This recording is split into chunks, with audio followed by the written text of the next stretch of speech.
The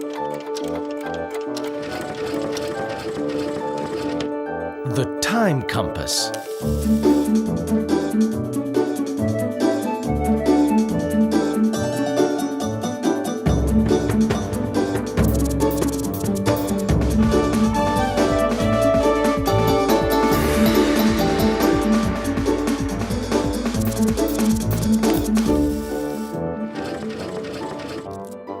Mesopotamia, Part 1. If any one of us living today wanted to find out about our lives, we could start by looking back at our life stories. Once upon a time, there was a very small boy. And from there, we could learn about our lives. But to really know who we are, we need to know where we came from. So perhaps we should start with the stories of our parents. Once upon a time, there were my parents. This would provide a little more information about who our parents were and where they came from. But to really know the stories of our parents, we'd have to learn about our grandparents. But where were our grandparents born? They were small once too.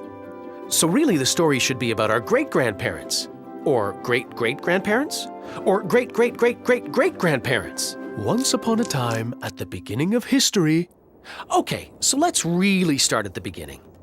About 9,000 years ago, people were just starting to emerge from living in caves. They began building homes. They learned how to plant crops, harvest food, raise livestock. And they formed the first towns and cities. So, once upon a time, civilization was born. The story begins in a place surrounded by two rivers, the Tigris and the Euphrates. A wide, flat area in the shape of a large half-moon with fertile land, a comfortable climate, and lots of fresh water coming down from the mountains.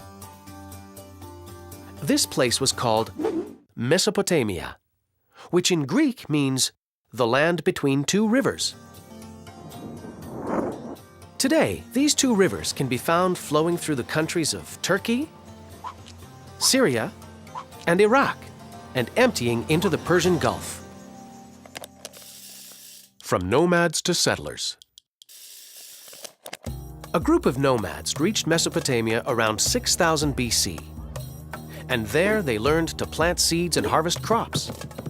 Since they no longer needed to go out in search of food, they settled into houses, thus forming the first settlements in history. But what will we eat, Mommy? We'll grow our food, dear. Thanks to farming and raising livestock, these people stopped being nomads, which means people always moving in search of food. Instead, they stayed in one place all year round. This is called sedentism.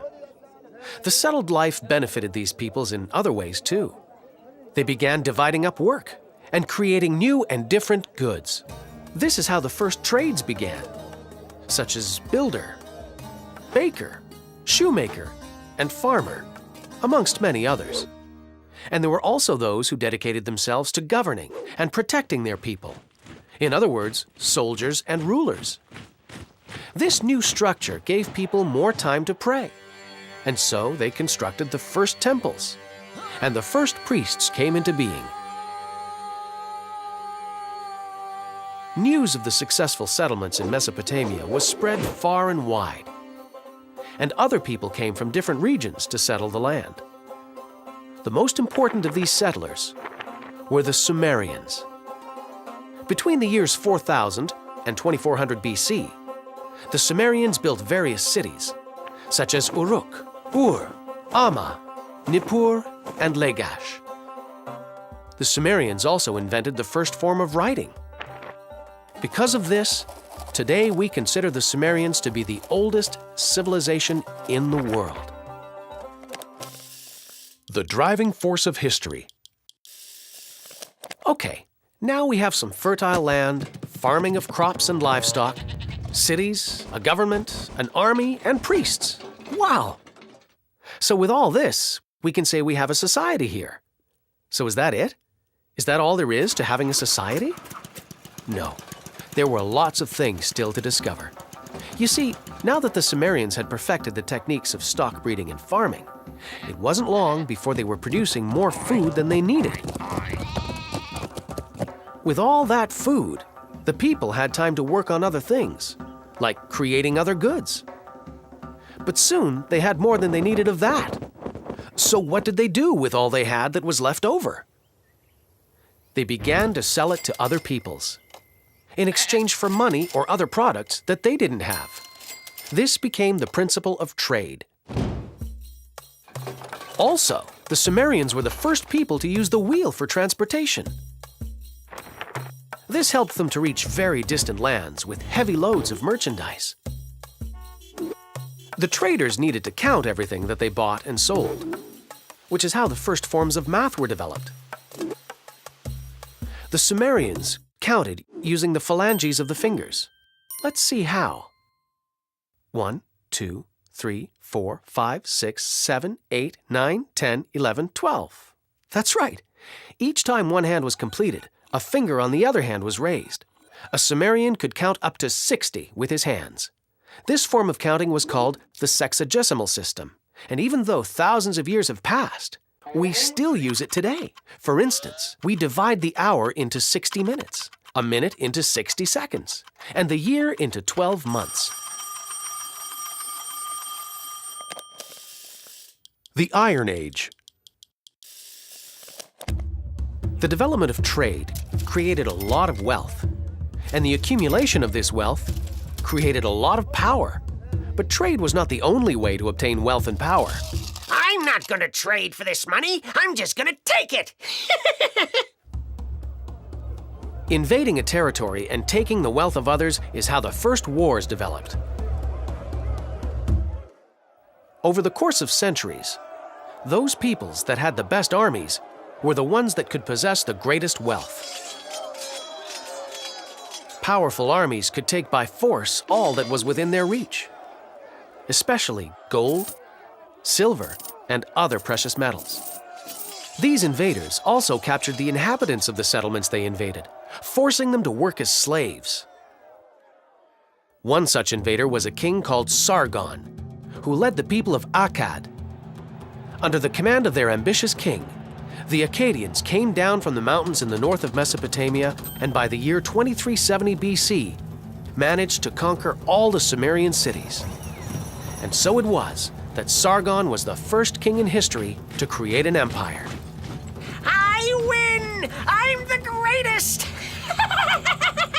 But when the heirs of Sargon died, the empire fell, and the land was divided for many centuries.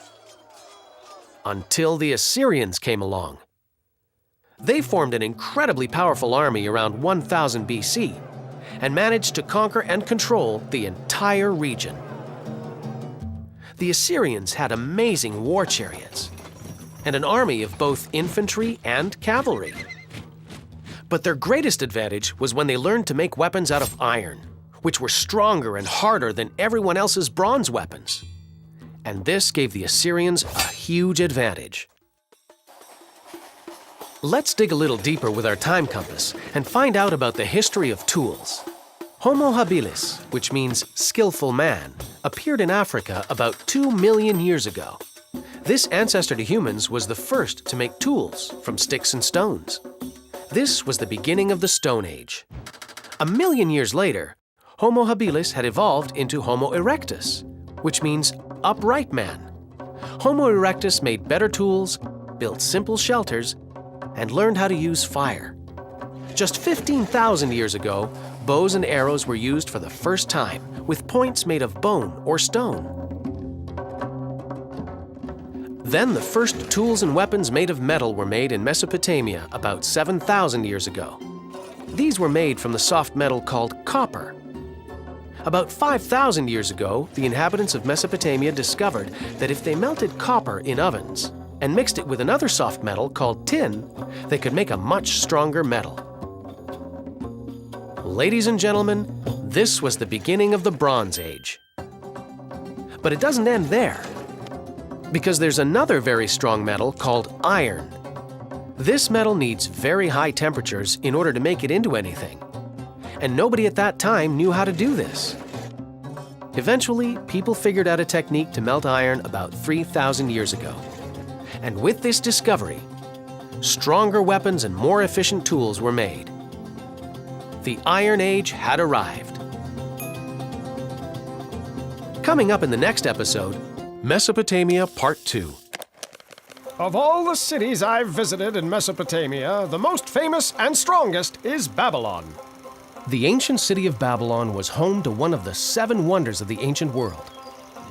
A series of gardens were built on the walls in such a way that, when seen from a distance, they appeared to be floating in air.